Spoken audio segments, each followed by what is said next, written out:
Assalamualaikum warahmatullahi wabarakatuh. Halo teman-teman, salam kenal. Aku Maulida Wahyuni, di mana di sini akan menjelaskan materi biologi tentang invertebrata. Teman-teman ada yang udah tahu apa itu invertebrata? Kita masuk ke definisi invertebrata. Definisi dari invertebrata adalah hewan yang tidak memiliki tulang belakang dan mencangkup sebagian besar jenis hewan di bumi. Hewan ini dapat hidup di berbagai habitat seperti darat, air tawar, maupun laut. Oke teman-teman, kita lanjut ke ciri umum invertebrata. Nah, untuk ciri umum dari invertebrata itu tidak memiliki tulang belakang dan umumnya memiliki struktur tubuh yang sederhana hingga kompleks.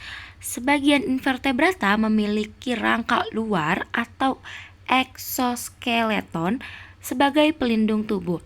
Diingat-ingat ya teman-teman, kalau invertebrata itu tidak memiliki tulang belakang. Sedangkan kalau vertebrata itu adalah hewan yang memiliki tulang belakang. Next, kita ke klasifikasi invertebrata. Nah, teman-teman, untuk klasifikasi invertebrata itu dikelompokkan ke dalam beberapa filum berdasarkan struktur tubuh dan sistem organ yang dimiliki. Antara lain itu ada Porifera, Coelenterata, lalu ada Platyhelminthes, ada Nematoda, Annelida, Mollusca, Arthropoda, dan Echinodermata. Kita bahas satu-satu ya. Yang pertama ada Porifera. Nah, teman-teman pasti nggak asing kan sama Porifera ini. Kita sering lihat ini di laut.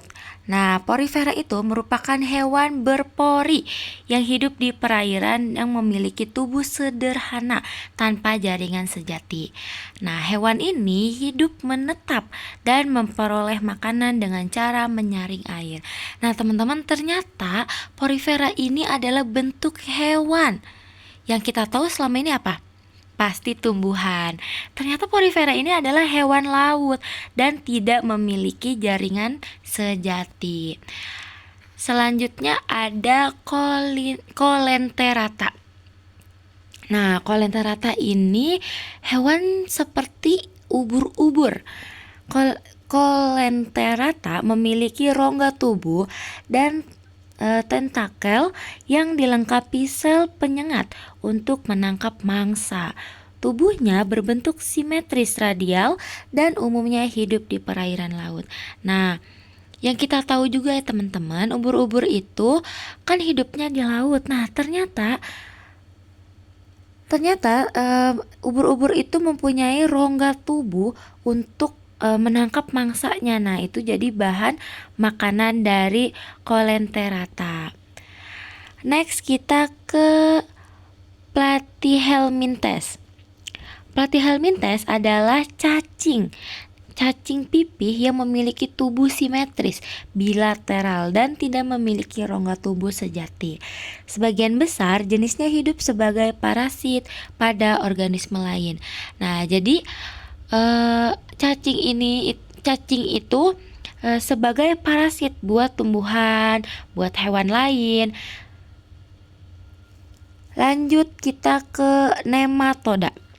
Nah, nematoda ini sama teman-teman, sejenis cacing juga. Jadi nematoda itu merupakan cacing berbentuk gilik dengan rongga tubuh yang semu. Hewan ini dapat hidup bebas di tanah dan air ataupun hidup sebagai parasit dalam tubuh inang. Nah, jadi nematoda ini adalah parasit juga di dalam tubuh inang. Selanjutnya ada Annelida. Nah, Annelida juga sama teman-teman, masih sejenis cacing. Annelida adalah cacing bersegmen yang memiliki sistem peredaran darah tertutup. Ingat ya teman-teman, kalau Annelida itu sistem peredaran darahnya tertutup. Nah, hewan ini umumnya hidup di tanah lembab atau perairan dan berperan dalam menyuburkan tanah. Nah, ini sering kita lihat di lingkungan kita, itu cacing-cacing yang tumbuh di tanah yang lembab itu disebutnya Annelida. Lanjut kita ke moluska. Moluska adalah hewan bertubuh lunak yang sebagian memiliki cangkang sebagai pelindung. Hewan ini memiliki kaki otot dan dapat hidup di darat maupun di perairan. Nah, kalau ini tuh semacam seafood-seafoodan, teman-teman. Ayo, siapa yang suka makan seafood? Ternyata nama lainnya itu adalah moluska. Selanjutnya ada arthropoda. Nah, kalau arthropoda itu invertebrata dengan tubuh bersegmen, kakinya beruas dan memiliki rangka luar. Kelompok ini merupakan filum terbesar dalam invertebrata. Seperti apa ini namanya teman-teman? Laba-laba. Nah, arthropoda juga mempunyai kelompok. Oke, kita bahas kelompok dari arthropoda. Kelompok dari arthropoda itu ada hewan berkaki beruas, sangat beragam sekali, meliputi serangga atau insekta, yaitu dia mempunyai 6 kaki. Nah, lalu ada arachnida. Kalau arachnida ini dia mempunyai 8 kaki, teman-teman. Contohnya yang punya 8 kaki apa? Laba-laba. Lalu kalajengking itu termasuk dalam kelompok arthropoda dengan golongan arachnida. Lanjut ada krustasea. Nah, krustasea ini akuatik. Contohnya seperti apa, teman-teman? Kepiting. Terus ada apa lagi? Ada udang. Dan ada mirapoda. Mirapoda ini kaki 1000 dan kelabang.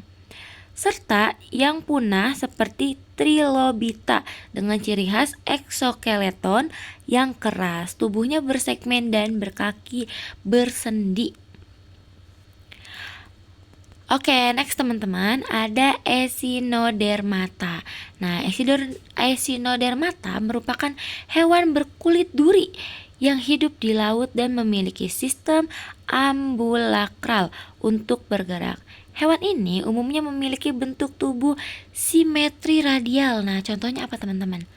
Bintang laut. Nah, bintang laut itu termasuk dalam golongan Echinodermata. Ingat-ingat ya, teman-teman. Next, kita ke peran invertebrata. Nah, untuk peran invertebrata itu memiliki peran penting dalam kehidupan. Contohnya apa? Ya, seperti membantu proses penyerbukan, berperan sebagai pengurai, menjadi sumber makanan, serta menjaga keseimbangan ekosistem. Nah, ternyata invertebrata tuh mempunyai peran yang sangat penting, teman-teman, buat kehidupan. Makanya kita harus jaga ekosistem kita. Kita sampai di ujung, yaitu kesimpulan.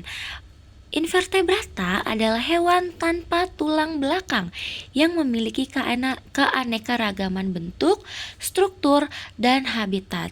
Keberadaannya, invertebrata sangat penting bagi keberlangsungan ekosistem dan hidup manusia. Oke teman-teman, sampai sini teman-teman sudah paham sebagian besar dari invertebrata.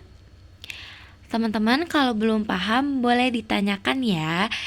Terima kasih teman-teman yang sudah menyimak videonya. Salam hangat dari saya, Mulda Wahyuni. Bye, terima kasih.